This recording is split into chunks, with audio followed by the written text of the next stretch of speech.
And still among the most dynamic, charismatic forces in the sport of boxing today. He's back, baby. 140 pounds this Saturday. Teofimo Lopez Jr. We used to call this the takeover. What are we calling it now, Teo? So happy to see you, brother. It's still a takeover, my man. But, right now what we got pushing is the take back. The take back. We back for everything. We're here to just take back everything they thought they took from us. So it's all about pushing forward and honestly expressing that August 13th, Saturday night on ESPN. Yeah, that's going to go down Las Vegas Resorts World Casino. Your 140 debut against Pedro Campa, and so much to talk about there. But, obviously we got to look back first at a 9 months that was wild, at a 2 years, Teo. And I'm being real. I'm happy to see you back in this position, but you went through some heck. 2 years of it, we're coming up on the anniversary almost of you defeating Lomachenko. How do you sum this up, man? It's almost like a reality show. And I know that we all have to go through trials and tests. While I'm glad to see you on the other side, how do you sort of make sense of everything you've been through to get back to this point? I thank God for all of it. God's plan, really. All of this that's happening right now, it was meant to happen. This is not a coincidence. I had to go through these failures and these mishaps of everything that's going on, and just to make me who I am today, to see what if it's now in my hands, everything. Pushing that. Really, what do I want the people to see? What do I want the kids out there to see? And just inspiring others, really. So working my butt off every day that I'm in the gym, every day that I get, and I'm thanking God for it. Well, look, let's be honest. Since losing to George Kambosos Jr. 9 months ago, like sometimes you've been looked at as a villain. Sometimes we even on this show have been like, yo, Teo, what's the deal here? So let me cut right to it. I did hear extended times where you said, look, man, I think that loss, people don't realize DAZN paid off the judges. I hear some of that coming out of that. And I know there was an injury. I want to get into that. But can you address and try to make sense? Because that was the bridge too far where I said, look, I get Teo. I love him. He's real. That to me was a bridge too far. Are you still on that? And if so, why? No comment. No comment, my man. No comment. I'm fighting this Saturday, and it's too much of a big table to talk about that right now. Okay. I'm not saying I lost you there. I'm saying I had questions about it because look, when we find out after on that fight, as tumultuous as it was, and you fought back, and I don't think people say that enough.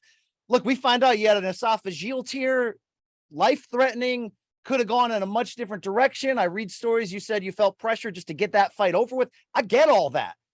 Mm-hmm. Is any part of you feel like you don't get the respect that maybe a warrior would get for what you did do in that defeat in light of everybody trying to poke into your personal life and say, oh, that's the reason why you lost? I'm going to tell you something, Brian Campbell. I'm going to tell you something, man.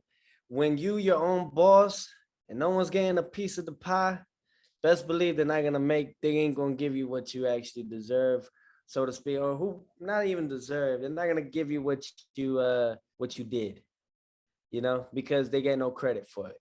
You know what I'm saying? I'm my own man. I'm my own boss. And I thank God for that, for sure. But it took time. It took 21 years of this, and it took 21 failures of it to actually happen. And now it's everyone's watching. I'm thankful for all the trials and tribulations and everything that happened. I'm thankful for my sport for being so crooked and how it is. I love it, because at the end of it all, it made me who I am. And that's what it's all about. These failures that have happened is great. I'm happy. I'm grateful for it. I'm thankful for it. You know why?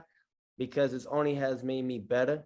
It has only made me stronger. It has only made me much wiser, more aware of the things that I need to say, more aware of the things I got to be careful to say as well.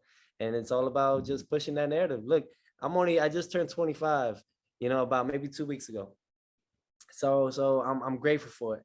I'm grateful. I got time, man. I mean, J.K. Rowling was broke at 23. Jeff Bezos was 23. He was flipping burgers at McDonald's. You know what I'm saying? Disney had filed for bankruptcy at 23 years old. You know what I'm saying? So I have time, my man. I ain't stressing it. And look how much of those people have grown. Look at the successes, all because of failures. A lot of people can't tap into that. They can't admit to it. But, I can, because I'm a real one. I'm a real OG. I'm a young G.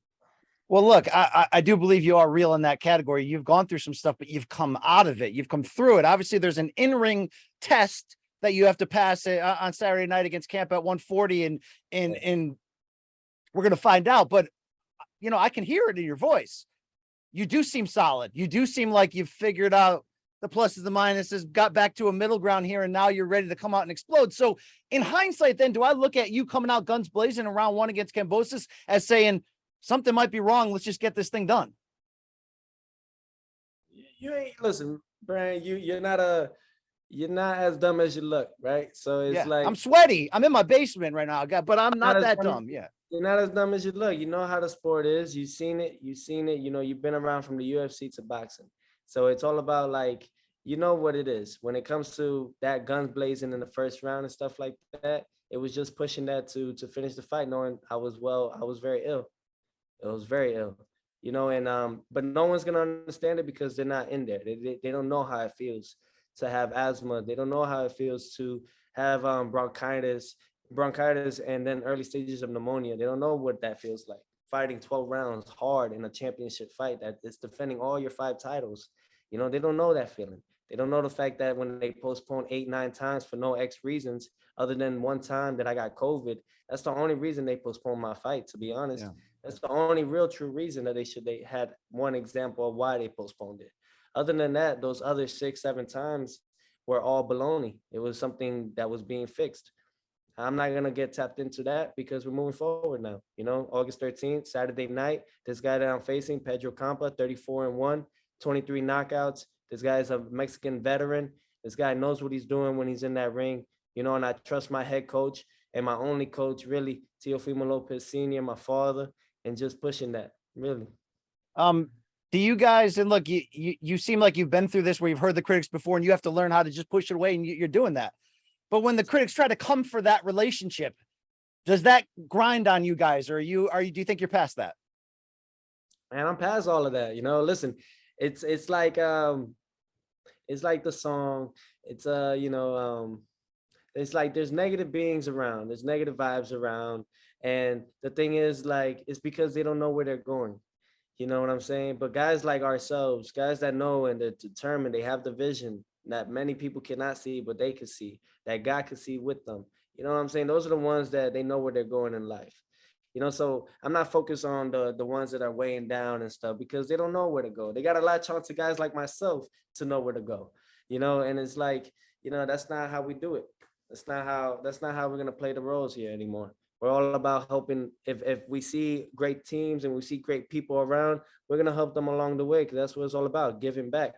There's 2 types of people in this world. There's givers and takers, Brian. The givers, they sleep better, and the takers, they eat better. So it's all about which one do you want to be. I don't disagree with that. I'll tell you that much. All right. You at 140, you were outgrowing 135. You just turned 25, as you mentioned. I mean, we have not seen the best of you. You're still that guy, still rising despite what you're going to have to answer from that loss.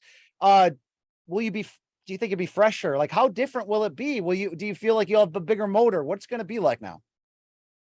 You guys got to tune in on ESPN, and if you guys don't have ESPN and cable, download the app on ESPN Plus app, and the fight will be live Saturday night against Pedro Campa. The take back, the takeover, really is all about just learning from my mistakes, learning from all the things that I've done, and just moving forward in a positive way, changing the narrative always.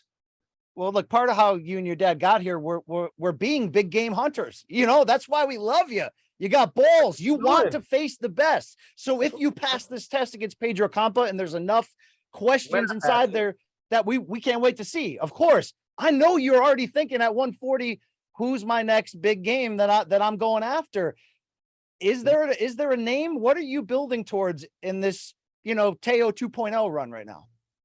I would say this, honestly, it's just all about becoming a 2-time undisputed world champion, fighting for all those belts and whoever has them and claim them. It's all about whoever they put in front of me, whether it's Regis Prograis, whether it's Jose Cepeda, whether it's Josh Taylor, Jack Catterall. I don't care. I love those fights, brother. I'll tell you that. I love them more than you love them because I'll be the one beating their faces. Okay, what if there was an offer of an insane amount of money and titles to make 135 one more time? Is that door closed? I don't sell myself for the riches, my man. I sell myself for the glory.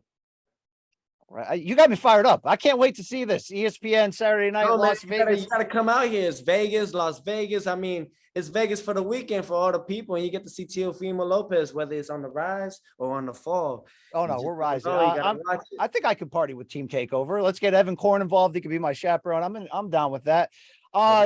We want to see you back. So when you watch, I guess your old belts go through now Haney's hands through Kambosos, do you get emotional at all? Do you say, "Oh, those are mine, man," or I mean, what do you say?